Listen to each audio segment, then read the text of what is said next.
Combining centers. Drawing center with the watercolor center. I am going to create an oil resist landscape. So I need to go to the drawing center and I'm going to use oil pastels. My first step is to use my oil pastels to create my drawing. I wanted to do a drawing of the ocean, so I'm making some swirls for some waves, adding different layers, waves in the back. I'm also going to take a white oil pastel, and even though you cannot see it when I first draw it, you're going to be able to see it when I add something on top later. So going and adding lots of different details with my oil pastel, different kinds of lines and shapes. Once my drawing is done, then of course I need to make sure all my oil pastels go back in the box, putting the cover back on, cleaning up my space, and raising my hand so I can switch my center. Now I'm going to go to the watercolor center.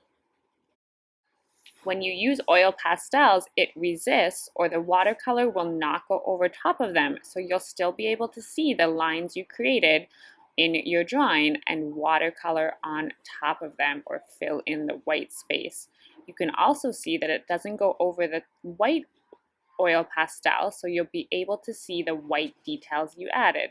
Also going to put another layer of watercolor on top of my blue so that I can get a darker blue. So once we let our watercolor dry, we can go on top of it with the same color and it becomes darker so that I can get different values or different types of blue in my painting. A beautiful oil pastel and watercolor painting.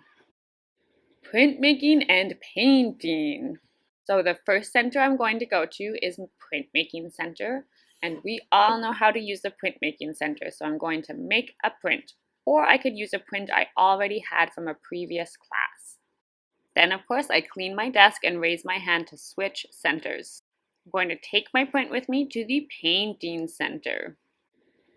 Making sure my print is dry, I'm going to draw on top of it what I want to add to my print. So it's kind of reminding me of an ocean. So I'm going to draw some beaches or palm trees around it and then a beach underneath. Once I have my idea drawn out, I can get my paint. Remember, taking only the colors you need, 3 at a time at most, and taking little bits. I'm using black to make a silhouette and then adding some blue colors to make it look more like the ocean waves, and then adding some yellow to create the sun, or kind of an orangey yellow. Now I have a beautiful artwork that combines printmaking and painting.